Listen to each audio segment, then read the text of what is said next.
Good morning, guys. You've been in the post since just about the end of February, is that right? That's right. Welcome to town, and wow, what an adjustment. No kidding. I presume in your career, nothing like this has ever really, that you've had to handle before as far as quarantines or dealing with adoptions in kind of a digital way. No, this is definitely a first. Well, speaking of that, how is the adoption process going? If I'm a first-time adopter and I want to contact Cedar Rapids Animal Care and Control, the old way would be find out your hours, go out, and then look at the animals in their habitat. Now, is it all through your website? What's the easy way for people to find out more? So it's definitely a little bit different right now since we are closed. So what we've been asking people to do is we have a page on petfinder.com. So if somebody is looking for a pet, they just go to petfinder.com. They can put in their city that they're in, or they can actually search us by Cedar Rapids Animal Care and Control, and it will bring up our Pet Finder page where we have photos and descriptions of all of our available pets that are looking for homes.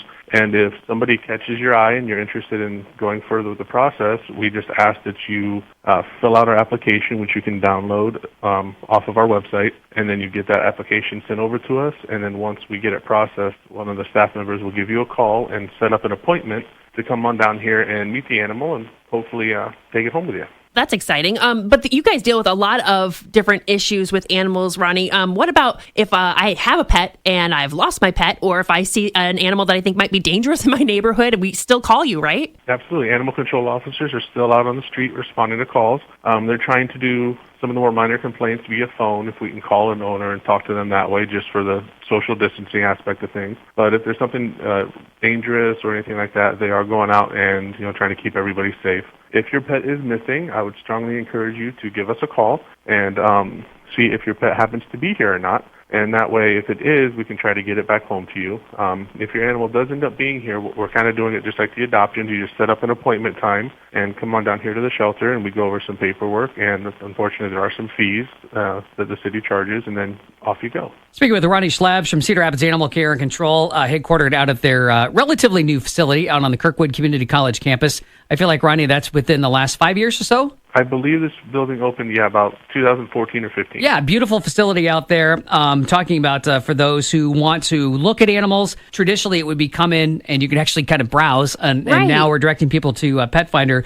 I also would have to presume, Ronnie, that things like microchipping clinics, spaying and neutering, some of those things, all of that's just off the table until you really know going into May and June what normal operating hours looks like. Yeah, that's correct. All microchipping to the public and all that's kind of on hold right now. But we're hoping that once we get to go ahead to open back up, which we're hoping will be soon from the sounds of what the governor was starting to talk about last week, we can start getting some of that stuff back on the table. Well, I have noticed a lot of my friends on social media, and I just saw an article in USA Today about at least searches online for pet adoptions up 300%. I'm seeing a lot of my friends bringing pets into their home. So now we're talking to families, and maybe they're considering a dog or a cat. It's the first time they've had a pet in the house. What are some things in your experience that you would advise people to consider before they bring the animal home, and then maybe what to expect those first few months? Well, there's obviously going to be an adjustment period, but before you even get to that point, I would encourage people, look at your lifestyle and what kind of a life you have. Are you home a lot? Are you out and about a lot? Do you go for runs?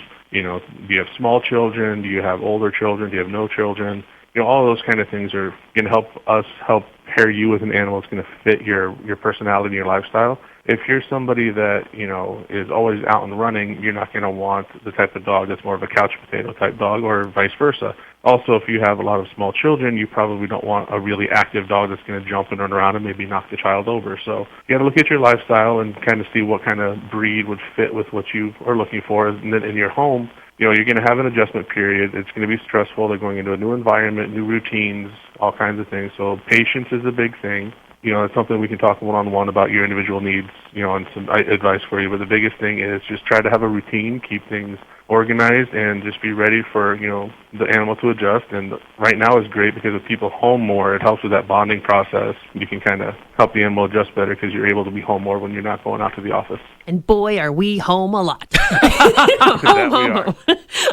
Thanks, Ronnie Schlabs, the program manager at Cedar Rapids Animal Care and Control, for spending just a little bit of time with us this morning. Ronnie, if people are looking to adopt, what's that website that they can go to again? Petfinder.com, and just search for Cedar Rapids Animal Care and Control. Ronnie, thanks for joining us this morning in the Morning Scramble. A lot of great information. Thank you very much. Good morning, guys.